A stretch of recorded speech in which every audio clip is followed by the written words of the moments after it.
Jewellery Hanamkonda ప్రారంభోత్సవ offer flat 20% VA December 14 నుండి 22 వరకు.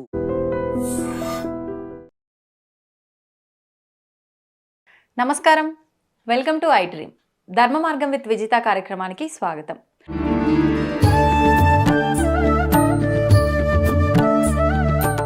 అయితే ప్రస్తుత రోజుల్లో మనం రకరకాల ఇబ్బందులను అయితే తలెత్తడం చూస్తూ ఉన్నాము. రకరకాల భూకంపాలు అని చెప్పి, ప్రళయాలు అని చెప్పి, జల ప్రళయాలు అని చెప్పి, అగ్ని ప్రళయాలు అని చెప్పి రకరకాలుగా మాట్లాడుకోవడం జరిగింది. అయితే మనకు 2024 ఉగాది పంచాంగం టైంలో పురోహితులు చెప్పిన దాని ప్రకారంగా అసలు ఎలాంటి విధ్వంసాలు ప్రళయాలు లేవు అని చెప్పి చెప్పడం జరిగింది. కానీ మనం రకరకాలుగా చూసాం. అసలు నిజంగా మరి రాబోయే 2025లో ఎలాంటి విపత్తులు రాబోతున్నాయి? చాలామంది యుగాంతం రాబోతుంది అంటున్నారు. నిజంగా యుగాంతం రాబోతోందా? ఇంకా అసలు ఎన్ని వేల సంవత్సరాలు ఉంది కలియుగం? ఇలాంటి మరిన్ని విషయాలు ఇప్పుడు గురుగారితో మాట్లాడి తెలుసుకునే ప్రయత్నం చేద్దాం. ప్రస్తుతం మనతో పాటు ఉన్నారు విశ్వపతి TVRK మూర్తి గారు. ఇప్పుడు వారితో మాట్లాడేద్దాం. నమస్కారం గురుగారు. నమస్కారం తల్లి. 2024 ఆఖరణ డిసెంబర్ నెలకు వచ్చేసాం మనమైతే. అయితే 2025లో ఎలా ఉండబోతోంది అన్నది ప్రతి ఒక్కరిలో ఒక ప్రశ్న తలెత్తుతోంది. ఎందుకు అంటే మామూలు కష్టకాలం కాదు. మనం చూసింది 2020 నుంచి 24 వరకు కూడా చాలా రకాల కష్టాలని చవి చూస్తూ ఉన్నాం మనందరం కూడా. అంటే కరోనా దగ్గర నుంచి కొన్ని జల ప్రళయాలు జరగటము, కొన్ని అగ్ని ప్రమాదాలు జరగటము, తర్వాత భూకంపాలు. గత కొన్ని రోజుల క్రితమే అనుకుంటా మనకు హైదరాబాద్ లో కూడా భూకంపం కొద్దిగా సెకండ్ల పాటు అని చెప్పి విన్నాము.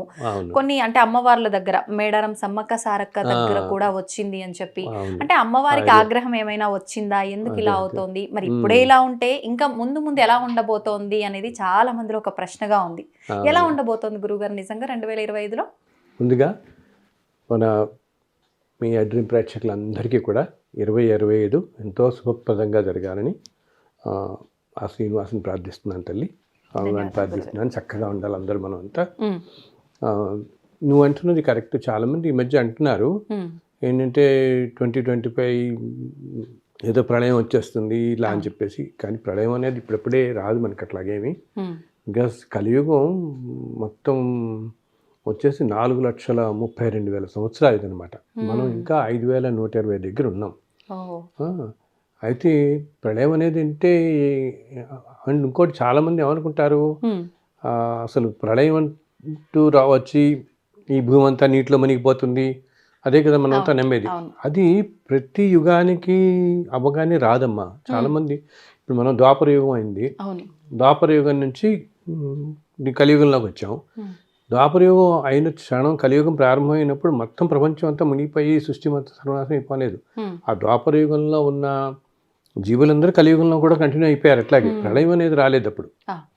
ద్వారక మునిగిపోయింది, ఇవన్నీ జరిగాయి. కానీ మొత్తం ప్రపంచం అలా మహాప్రళయం అనేది ఈ 4 యుగాలు కలుపుకుంటే మనకి అంటే ఒక త్రేతాయుగం, కృతయుగం ఫస్ట్, తర్వాత త్రేతాయుగం రాముల వారిది, తర్వాత ద్వాపర యుగం, తర్వాత ఇప్పుడు మన కలియుగం. ఈ 4 యుగాలు అన్నమాట. ఎప్పుడు కూడా ఈ యుగ ఈ ప్రమాణం ఎంత ఉంటుందంటే ఒక్కొక్కటి ఇది మనకి 4,32,000 సంవత్సరాలు ఇది అయితే, వెనక జరిగిన మన ద్వాపర యుగం 8,64,000 సంవత్సరాలు, 64,000. దీనికి డబల్ ఉంటుంది. త్రేతాయుగం దీనికి 3 రెట్లు ఉంటుంది, కృతయుగం దీనికి 4 రెట్లు ఉంటుంది అనమాట.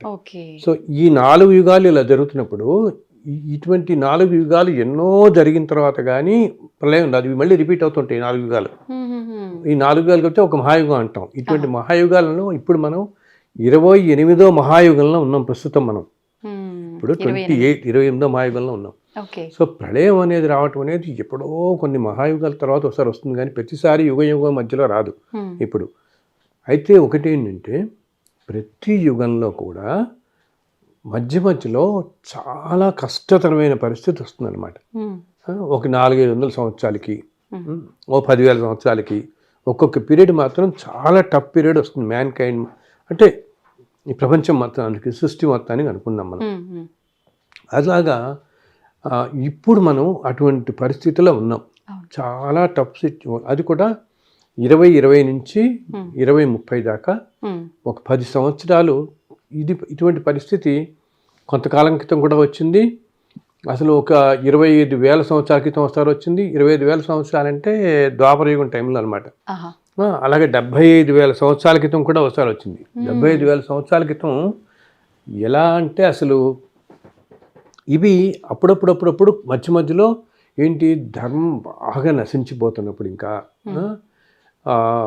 ఇలాగా ఏంటి చాలా టఫ్ సిచ్యుయేషన్ వచ్చి కష్టతరమైన పరిస్థితులు వచ్చినప్పుడు ఏంటి ప్రకృతిలో అనేకమైన మార్పులు వస్తాయి. అండ్ సామాన్య మానవుల జీవితాల్లో కూడా ఎన్నో రకాల కష్టాలు మనం చూస్తాం.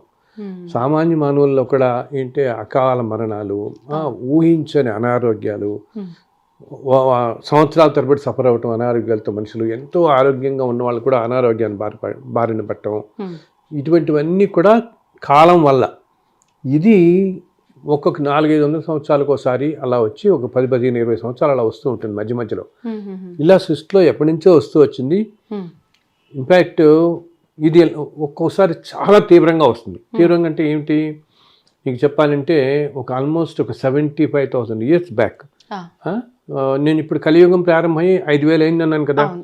సో 75,000 సంవత్సరాలంటే అప్పుడు ద్వాపరయుగం టైం అనమాట. ఆ కాలంలో కొన్ని అగ్నిపర్వతాలు బద్దలయ్యి, అగ్నిపర్వతాలు బద్దలైనప్పుడు అగ్నిపర్వతాల నుంచి ఇలా లావా వస్తుంది కదా, తెలుసు కదా మనకి. లావాతో పాటు యాష్ వస్తుంది అనమాట. బాగా ఎంతో యాష్ వచ్చి అది మొత్తం మనం ఆ మధ్య నీకు గుర్తుందా లేదో కొన్ని సంవత్సరాల క్రితం ఈ కొన్ని అగ్నిపర్వతాలు ఇలా బద్దలవటంతో ఆ యాష్ క్లౌడ్స్ లాగా ఫామ్ అయ్యి కొన్ని రోజుల పాటు ఫ్లైట్స్ వెళ్ళలేకపోయాయి. ఎక్కడ ఫ్లైట్స్ అక్కడ ఆగిపోయాయి. యూకే కొన్ని రూట్స్లో వెళ్ళిన ఫ్లైట్స్ అన్నీ అయిపోయాయి. బికాజ్ మొత్తం కప్పేస్తుంది అనమాట. మొత్తం పొక్క అమ్మేస్తుంది. ఈ యాష్ క్లౌడ్స్ అంతా ఉంటాయి ఈ పై ఆకాశంలోకి వెళ్ళేది. ఈ 75 years బ్యాక్ క్రితం ఏమైందిట, ఇలాగా పెద్ద పెద్ద అగ్నిపర్వతాలు బద్దలయ్యి ఆ వచ్చిన ఫ్లై యాష్ ఉంటుంది పైకి ఎగిరింది. అంతా ఈ అగ్నిపర్వతాల నుంచి వచ్చింది, మధ్యలో నుంచి లాభాల నుంచి వచ్చింది. ఆ ఫ్లై యాష్ ఆకాశం మొత్తాన్ని కొన్ని సంవత్సరాల పాటు అలా కప్పేసి, కొన్ని సంవత్సరాలు అసలు సూర్యుడు భూమికి తాకలేదు. సూర్యకిరణాలు తాకపోతే అసలు భూమి మీద మనిషి జీవించగలడా? టెంపరేచర్స్ ఆ రోజుల్లో -40 వెళ్ళిపోయింది. ఇప్పుడు మనం 10 degreesలో ఇలా ఉంటున్నాము. మైనస్లోకి వెళ్తే ఎలా ఉంటుంది, -5, 10 మైనస్లోకి ఒక స్టేజ్ దాటిపోతే ఏమవుతుందంటే మనం వెళ్ళగానే ఈ బ్లడ్ అంతా ఫ్రీజ్ అయిపోతుంది. గడ్డగట్టిపోయి ఇన్స్టెంట్గా మనిషి చనిపోతాడు. గడ్డగట్టిపోతుంది బ్లడ్ అనమాట. -40లో 2-3 సంవత్సరాలు అలా ఉండిపోయింది. అసలు సూర్యరశ్మి భూమికి తాకలేదు. అది ఎప్పుడో జరుగుతుంది అలాగా. అది 75,000 years బ్యాక్.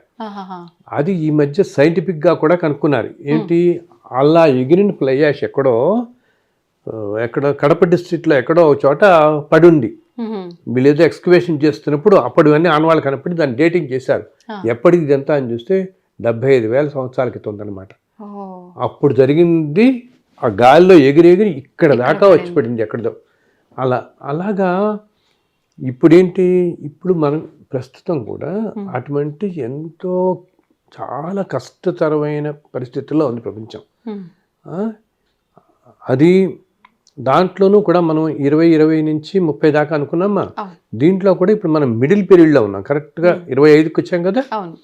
సో 25, 26 అనేది చాలా కష్టంగా ఉండబోతోంది. అంత ఆశాజనకంగా ఉండదు ఇది. అయితే నేను ప్రజల్ని భయపెట్టడం కోసం చెప్పట్లేదు. మామూలుగా మనకి శాస్త్రాల్లోనూ మనకు కనపడుతున్నది, మనకు దైవజ్ఞులు చెప్తుంది, మహాపురుషులు చెప్తున్నది, యోగులు సిద్ధులు చెప్తుంది, నేను చెప్తున్నాను. యోగులు సిద్ధులు వీడు చెప్తున్నదే చెప్తున్నా. ఈ విధంగా జరగబోతుందని. ఈ 2 సంవత్సరాల్లో ఏంటంటే ప్రకృతి పరంగా మనకి ఈ భూకంపాలు ఎక్కువ అవటం కానీ, ఇలాగా తుఫాన్లు ఎక్కువ అవటం కానీ, నీటికి సంబంధించింది చాలా తీవ్రంగా ఉంటాయి. అగ్ని, నీరు ఈ 2 చాలా తీవ్రంగా ఉండి ప్రతి చిన్నదానికి ఫైర్ యాక్సిడెంట్స్ అయిపోవటం. ఒకవేళ ఇన్ఫ్యాక్ట్ ఓ పక్కన వర్షం కురుస్తుంటే ఓ పక్కన ఫైర్ యాక్సిడెంట్ అవుతుంటుంది. అటువంటివి కూడా మనం చూస్తాం అనమాట. అది ముఖ్యంగా 25, 26లో ఇంకా ఏంటి, ఎందుకు గ్రహాల ప్రభావం అలా ఉండి అసలు కాలం అలా ఉంటుంది ఈ పీరియడ్ అంతా. ఇలా 20, 28 దాకా మనకి ఇలా పెడుతుంది. 28 తర్వాత పరిస్థితులు చక్కబడతాయి, చాలా చక్కబడతాయి. అయితే ఈ టైంలో ఏంటి, భారతదేశం మాత్రం కొంచెం రక్షింపబడుతూ ఉంటుంది. ఆహా. భారతదేశం మాత్రం మనం ఇది కర్మభూమి కాబట్టి వేల సంవత్సరాలుగా సాక్షాత్తు భగవంతుడే వేసిన ఎన్నో రూపాయలు తీసుకుని తిరిగిన భూమి, అవును. ఎంతో మహానుభావులు నడియాడిన భూమి కాబట్టి ఇది కొంచెం రక్షింపబడుతుంది. కానీ మనకి యూరోపియన్ కంట్రీస్ కానీ ఒక అమెరికా కానీ ఈ దేశాలన్నింటినీ బ్రిటను, రష్యా, ఈ చైనా, ఈ దేశాలన్నీ ఎంతో ఎఫెక్ట్ కాబోతున్నాయి. అది వచ్చే 4-5 ఏళ్లలోనే మనం ఎన్నో చూస్తాం అటువంటివి. ఎస్పెషల్లీ అమెరికాలో అయితే డాలర్ చాలా తగ్గుతుంది, డాలర్ వాల్యూ చాలా తగ్గటం. అమెరికాకి ఇప్పుడు ఉన్నంత ఇంతకు ముందు ఒక 10 సంవత్సరాల క్రితం అమెరికా అంటే నెంబర్ 1 ఇన్ ద వరల్డ్ అనుకున్నట్టు ఉండేది. ఆ స్థితి నుంచి తగ్గుతూ వస్తుంది, ఇంకా వచ్చింది. అండ్ భారతదేశం 2030 వచ్చేటప్పటికి ప్రపంచంలో నెంబర్ 1 అయిపోతుంది. 5-6 ఏళ్ళేటప్పటికి. అండ్ చైనాలో కూడా ఎన్నో మార్పులు వస్తాయి. ఈరోజు చైనా ఎన్నో విధాలుగా ప్రపంచాన్ని చాలా రకాలుగా ఇబ్బంది పెడుతుంది, అందరూ చూస్తున్నారు. బట్ ఇవంతా మార్పు వస్తుంది, చాలా మార్పు వచ్చి వాళ్ళలో చైనాలో అసలు ఏంటంటే ప్రజలే తిరగబాటు చేయటం అటువంటిది కూడా జరుగుతుంది అక్కడ అనమాట. అండ్ అమెరికాలో ఎకానమీ చాలా దెబ్బతింటుంది వచ్చే సంవత్సరం. వాళ్ళ ఎకానమీ చాలా దెబ్బతిని దానివల్ల ఇండియా ఏంటి, మనకి ఇండియన్స్ ఎంతోమంది ఉన్నారు అమెరికాలో. వీళ్ళల్లో చాలామంది ఇండియాకి వచ్చేస్తారు. ఇప్పటికే చాలా మంది ఇప్పుడే రావటం మొదలుపెట్టారు. అండ్ ఇన్ఫ్యాక్ట్ నేను చాలా మందికి వ్యక్తిగతంగా కూడా అప్పుడప్పుడు చెప్తూ వస్తున్నాను, రాబోయే 4-5 సంవత్సరాల్లో అమెరికా అనేక రంగాల్లో డౌన్ అవుతుంది అండ్ భారతదేశం విపరీతంగా పుంజుకుంటుంది. మీరు ఎప్పుడు కూడా మనం ఏదైనా రావటం అనేది అన్షెడ్యూల్డ్గా రావటం వేరు, ప్లాన్డ్గా రావటం వేరు, అంతే కదా. ఏదో నీకు ఉన్నటువంటి గబుక్కుని ఉద్యోగం పోగొట్టేసుకుని నానా కష్టాలు పడి వచ్చే కంటే ఒక ప్లాన్డ్గా చేసుకుని వస్తే ఆ తర్వాత నువ్వు ఇక్కడ బాగా అడ్జస్ట్ చేసి సెటిల్ అవ్వగలుగుతావు. సో వచ్చే 25-26లో ఎంతో అమెరికా ఎకానమీ దెబ్బతింటుంది. అది మనం జనవరి-ఫిబ్రవరి నుంచి చూస్తాం. అండ్ యూఎస్లో ఉన్న వాళ్ళు ఎంతోమంది ఇండియా రావడానికి ప్రయత్నిస్తారు. అది ఇప్పుడు కూడా మనం చూస్తున్నాం. అక్కడ గవర్నమెంట్ మారుతుంది, రేపు ఎలా ఉంటుందో పరిస్థితి లేదు, అందరికీ అన్సర్టెంటీ. ఇది జనరల్ చూస్తున్నాం. సామాన్యం ఏంటి, మనం ఒక ఆధ్యాత్మిక పరంగా జ్యోతిష పరంగా ఇలా చెప్తున్నా కూడా వచ్చే 2-3 సంవత్సరాలు చాలా కష్టతరమైన పరిస్థితిలోనే ఉంటుందన్నమాట. అయితే ఇప్పుడు ఏమవుతుంది, ప్రపంచానికి కష్టంగా ఉండి ఇలా గ్రహాలు ఇందాక అనుకున్నట్టు మనం ఇప్పుడు గ్రహాలు అనుకూలించినప్పుడు ఎన్ని యజ్ఞాలు యాగాలు ఏం చేసినా అంత ఫలితం ఉండదు దానివల్ల అంటున్నాం కదా. ఇటువంటి సమయంలో మళ్ళీ మనుషుల్ని కాపాడేది ఒక్కటి ధర్మంగా ఉండటం, దానం అన్నమాట. దానం కాపాడినట్టు ఏది మనిషిని రక్షించదు. మనకి అది కూడా ఏంటి, నువ్వు ఎక్కడో ఏదో ఢిల్లీలో ఉన్నదో ఏదో బాంబేలో పెద్ద ట్రస్టులు ఉంటాయి, వాళ్ళకి దానం చేయడం కాదు, వాళ్ళకి ఎలా బోల్డ్ ఉంటుంది. మన కంటి ఎదురకుండా అంటే మన కంటి ఎదురకుండా మన పని మనుషులు, మన దగ్గర పనిచేసే వాళ్ళు, తోటి వాళ్ళకి కంటి ఎదురకుండా ఉన్న వాళ్ళకి మీకు తోచినంతలో అంటే మీకు వీలునంతలో సహాయం చేయండి. అది మిమ్మల్ని చాలా కాపాడుతుంది. ఈ వచ్చే సంవత్సరం మీరందరూ చూస్తారు, ఇటువంటి కష్టాల్లోంచి అన్నింటినీ కూడా ఎవరైతే ధర్మంగా ఉంటున్నారో వాళ్ళని ఇవేమి చేయవు, ఏమి చేయదు ధర్మం. మళ్ళీ ధర్మం అంటే ధర్మం వేరు, భక్తి వేరు. ఇందాక చెప్పాను నేను మీకు.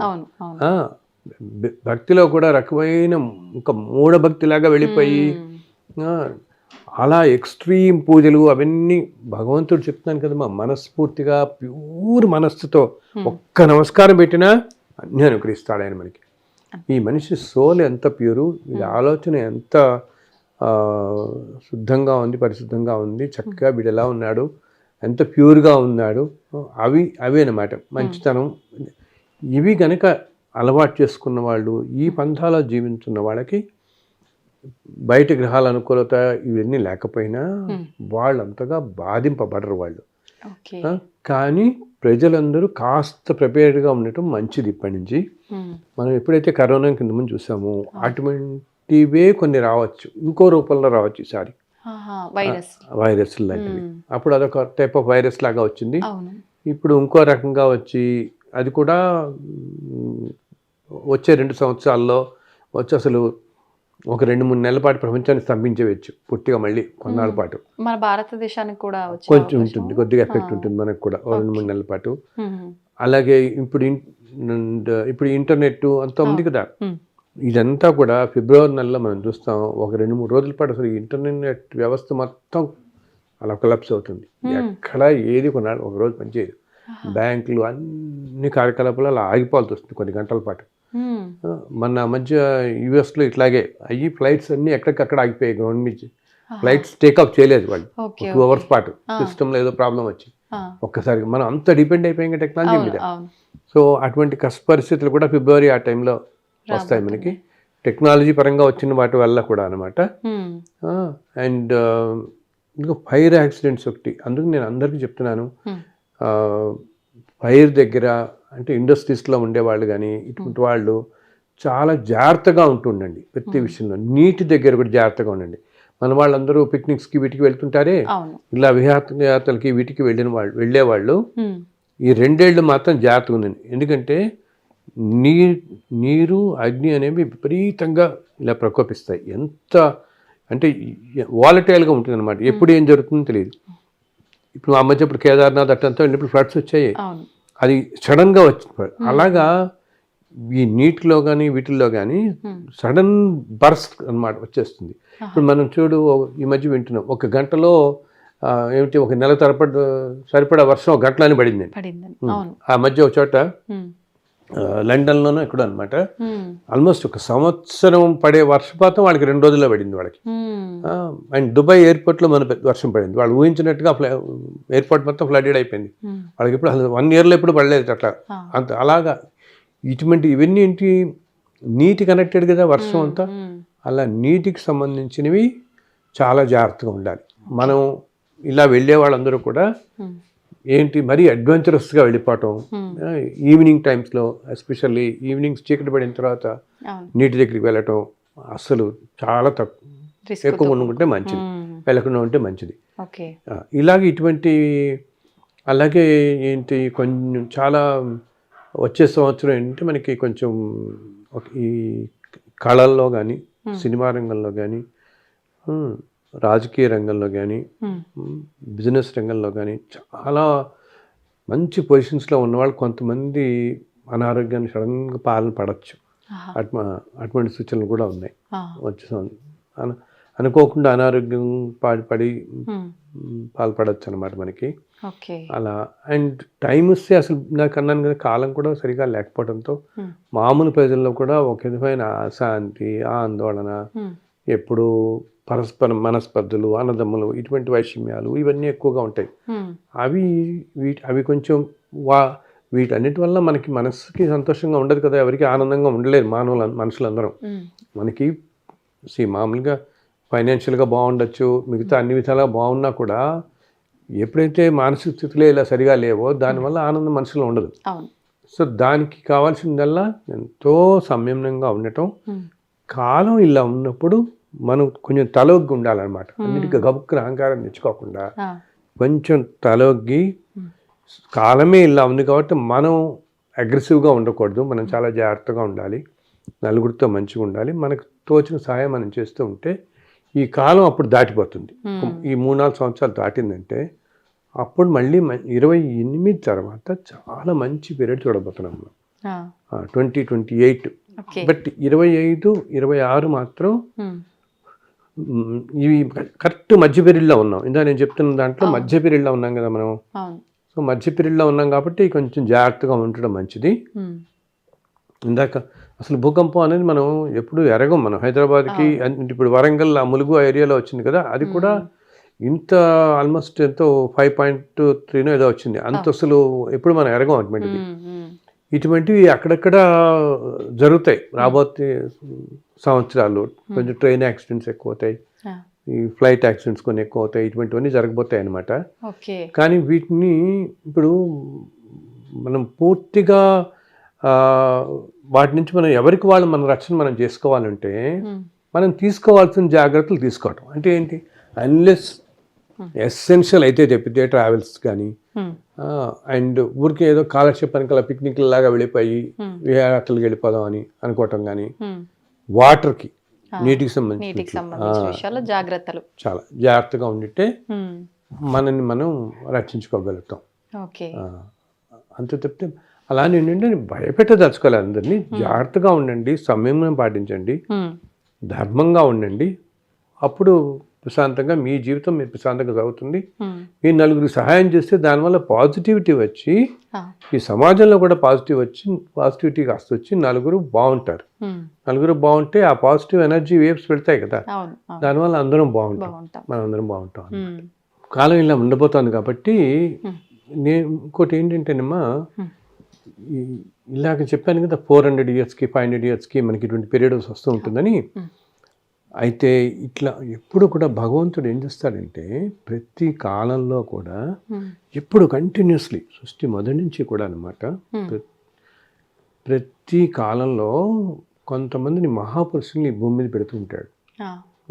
వాళ్ళు ఈ లోక కళ్యాణం కోసం మాత్రం వస్తారు. మనం ఇప్పుడు ఒక మహావతార బాబాజీ అని, రమణ మహర్షి అని వింటుంటాం కదా. వీళ్ళందరూ ఏంటంటే సృష్టి సక్రమంగా జరగడానికి వచ్చిన ఒక టైమ్స్లో మహాపురుషులు. వాళ్ళల్లో కొంతమంది బాహ్యంగా ఉంటారు, కొంతమంది గుప్తంగా ఉంటారు. అంటే కొంతమంది బయట మనకి కనపడతారు, కొంతమంది కనపడకుండా మనకి హిమాలయాస్లోను ఇంకెక్కడో మౌంటైన్స్ రేంజ్లోను వాళ్ళు ఏదో తపస్సు చేసుకుంటూ ధ్యానం చేసుకుంటూ వాళ్ళు ఏం చేస్తారంటే ఈ ఇలా కష్ట సమయాలు వచ్చినప్పుడు వాళ్ళ ధ్యానంతో దాంతో ఈ సృష్టి సర్వనాశనం కానికుండా రక్షిస్తూ ఉంటారు. ఏంటి ఇప్పుడే ప్రళయం వచ్చేసి ప్రపంచం అంతా ఇదైపోయి కొన్ని కోట్ల మంది అటువంటి నష్టాలు జరగవు. ఏదో ఏంటి ప్రపంచ యుద్ధాల్లాగా వచ్చి కొన్ని కోట్ల జన నష్టం అనేది ఏమి జరగదు. ఇప్పుడు ఏమి టఫ్ సిచ్యుయేషన్లో ఉన్నాము.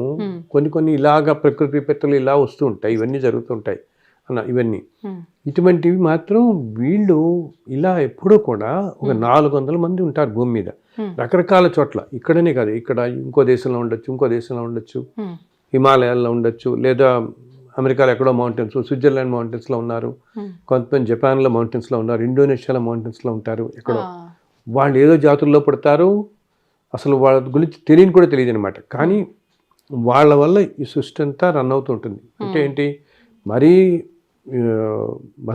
మరీ సర్వనాశనం కాకుండా కాపాడబడుతుంటుంది. భగవంతుడు ఇలా పంపిస్తుంటాడు వీళ్ళందరినీ కూడా.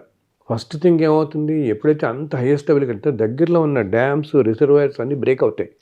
రిజర్వాయర్ డ్యామ్ కనుక బ్రేక్ అయితే ఆ వాటర్ అలా గషప్ అయ్యి విపరీతంగా అయిపోయి కొన్ని వేల గ్రామాలను ముంచుకుంటూ వెళ్ళిపోతుంది ముందుకు నీరు ఒక్కసారిగా.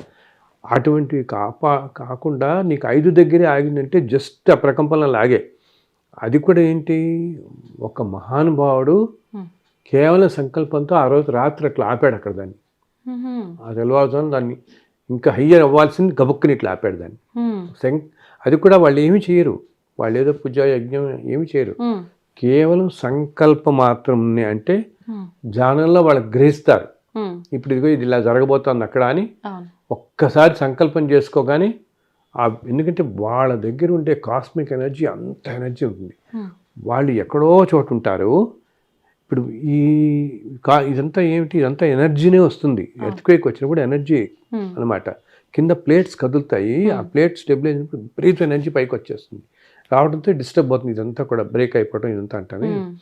సో వాళ్ళు ఎక్కడో ప్రదేశంలో మనకి తెలియదు, కనపడరు కూడా వాళ్ళు. ఎందుకంటే వాళ్ళకి ఏమంటాం, వాళ్ళకి పబ్లిసిటీ, డబ్బులు, దానం ఇవే కాదు. వాళ్ళు వచ్చిందే సాక్షాత్తు భగవంతుడే వాళ్ళని పంపిస్తాడు ఈ ప్రపంచానికి సర్వనాశనం కాకుండా ఇలా కష్ట పరిస్థితులు వచ్చినప్పుడు కాపాడుతూ ఉండడం కోసం, బ్యాలెన్స్ చేయడానికి కాపాడుతుండడం కోసం.